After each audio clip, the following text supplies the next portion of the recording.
So a little while ago, I made a video about this quirky bookstore I found a little while back, where they basically forced me to take a dictionary of the Dakota language. Long story short, when I was at the checkout, the lady who was working was like, "Hey, have you ever been here before?" And I'm like, "No, I haven't." And she's like, "Well, we have this tradition where we give first-time customers a free book." And then she just kind of threw this book at me, which was a English Dakota dictionary. And I couldn't really say no, so I just accepted it. Anyway, so a couple weeks back, my mom was going to the same town where that bookstore was located because they were having this citywide garage sale that she goes to every year. I had the day off, so I'm like, well, let's go together and we can start the day with a little bit of book shopping. She's like, yes, that sounds great.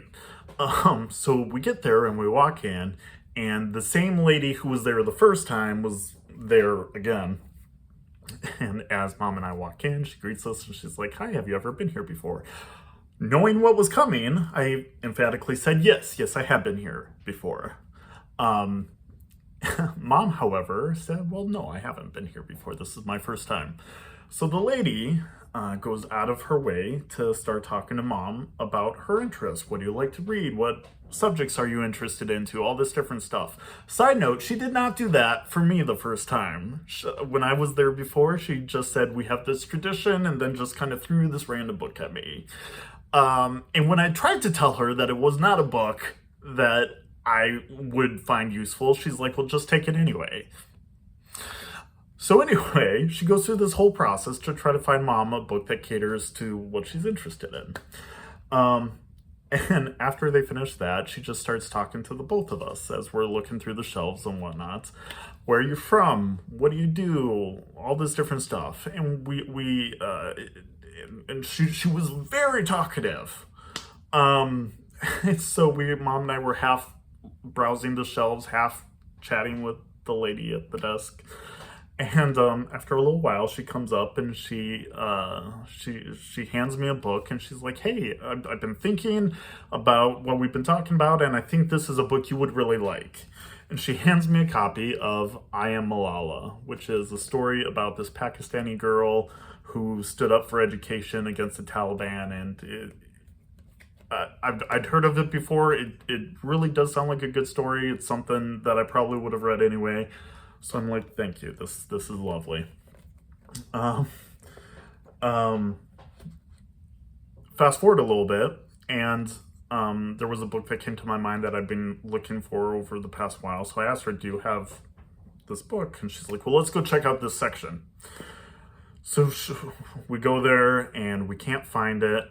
And I'm like, "Okay, no worries." But she keeps rummaging through the shelves and is still talking to me. And if I'm being completely honest, I zoned out a little bit. And before I know it, she's just shoving another book into my hands. And I know she gave an explanation for why she picked it, but for the life of me, I can't remember what it was. But anyway, it's this paperback copy of Fire at the Center. And I'm just like, "Okay, thank you." So anyway, she goes back to the counter. I start sort of now desperately trying to find a book to purchase because she's shoved two books in my hand. I can't leave empty-handed now. Mom, at this point, however, has managed to escape to go garage sailing for the day. So I'm no longer, I'm now on my own. Once again, in this bookstore, not quite knowing what to do. Anyway, I keep looking around. Eventually I find this lovely edition of Maya Angelou's "I Know Why the Caged Bird Sings," which I had been looking forward to reading for a while. So I'm like, okay, I found something, I can now leave. So I go up to the counter, and I knew I was going to have to take "I Am Malala," because she seemed very sincere when she gave it to me. She seemed like she had put thought into it, and I'm like, yes, I'll take that. I was, however, hoping that I could maybe like sneak out the door without taking Fire at the Center.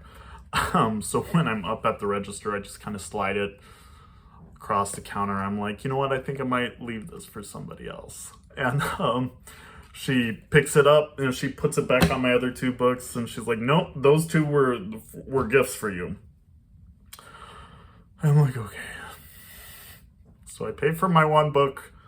I leave the bookstore with three. Yeah,